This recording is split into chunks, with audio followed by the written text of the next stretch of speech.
Hello everyone.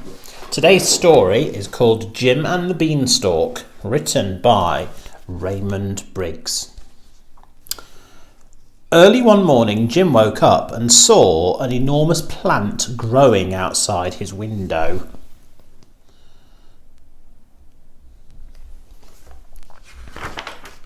That's funny, he said. It wasn't there yesterday. I'll see how high it goes. And he began to climb up the plant.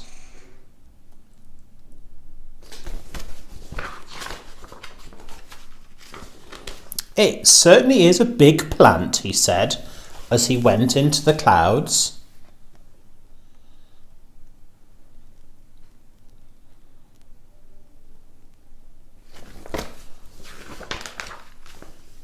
When he reached the top of the plant, Jim saw a castle.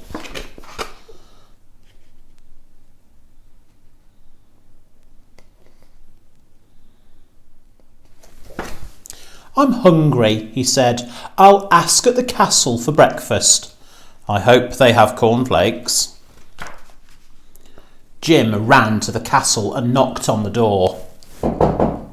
He waited and waited until the door was slowly opened by a very old giant.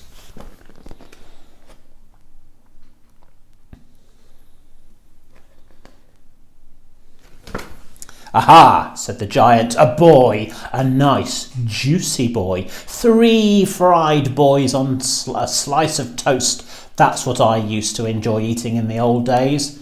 But I've got no teeth now. Come in, boy, you're quite safe. The giant shared his breakfast of beef and beer with Jim. Is your name Jack? He asked. No, said Jim. It's Jim. Did you come up a beanstalk? Asked the giant. I came up a sort of plant, said Jim. It's that beanstalk again, said the giant. It came up once before. That pesky boy Jack stole some of my father's gold and took our golden harp and our golden hen, and I've never really been happy since. And now I'm too old. I can't even read my poetry books because the print is too small.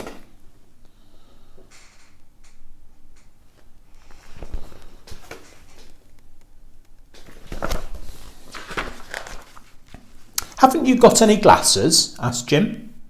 Only beer glasses, said the giant. I mean reading glasses, said Jim. They go on your nose and ears. It's my eyes I'm talking about, roared the giant, banging his fist on the table. These glasses are for your eyes, said Jim, and he explained about glasses, while the giant listened carefully. Get them, said the giant fiercely, when Jim had finished. Get them for me, and I'll pay good gold.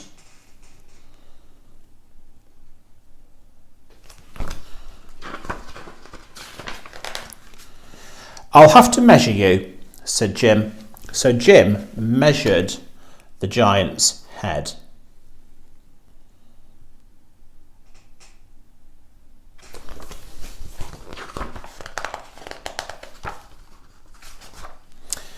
The giant gave Jim a gold coin, and Jim climbed down the beanstalk as fast as he could, holding tight to the coin.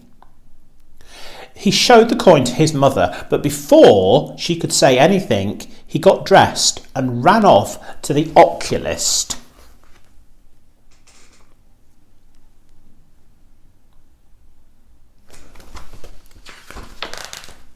The oculist could hardly believe his eyes when he saw the giant gold coin, but he set to work straight away.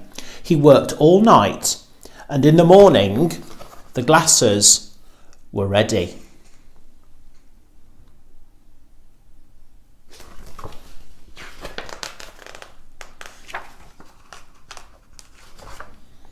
Jim carried them home, and then he tied them on his back and climbed up the beanstalk.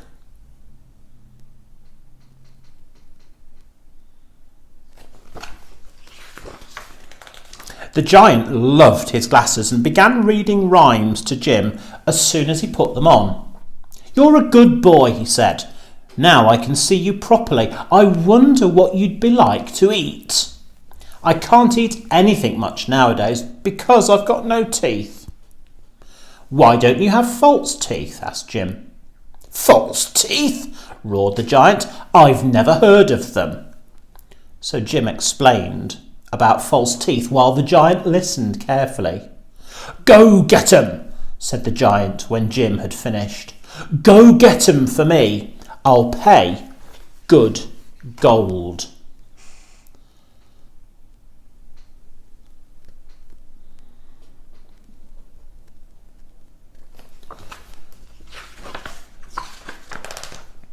So Jim measured the giant's mouth. "Make them big," said the giant, "and sharp. I like sharp teeth." The giant gave Jim another gold coin, and Jim climbed down the beanstalk as fast as he could, holding tight to the coin. He showed the coin to his mother, but before she could say anything, he ran off to the dentist.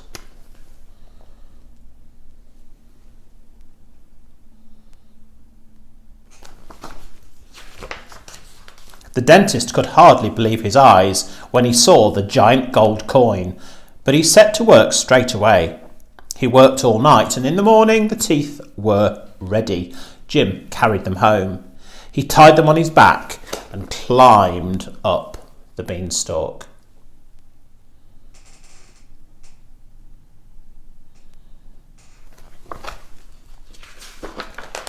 The giant loved his new teeth. He jumped up and down, champing his jaws and gnashing his teeth until the sparks flew.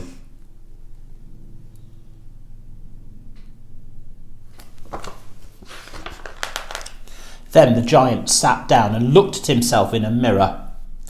"Ah," he said, "I used to be a good-looking lad. Great head of flaming red hair I had. And now look at me." "Why don't you have a wig?" asked Jim. "A wig?" roared the giant. "Never heard of a wig." So Jim explained about wigs, while the giant listened carefully. "Get one," said the giant when Jim had finished. "Get one that's red and curly. I'll pay good gold." So Jim measured the rest of the giant's head.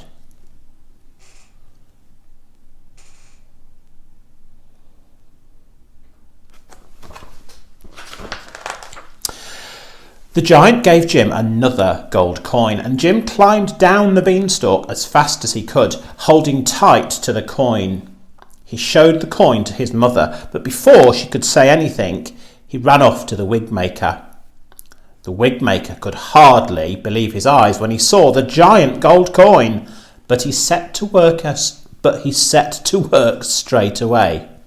He worked all night, and in the morning the wig was ready. Jim carried it home, and then he tied it on his back, and he climbed up the beanstalk.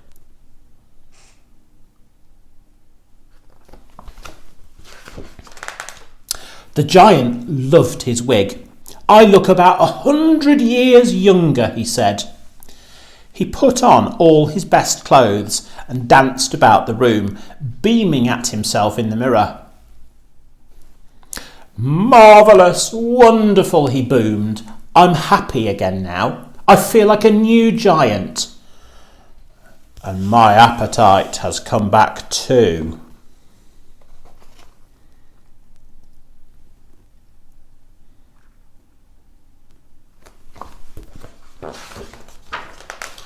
The giant stood still and looked at Jim.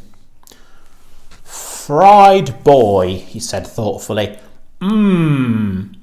Jim waited to hear no more. He ran to the beanstalk, slid down it as fast as he could, and landed below in a heap.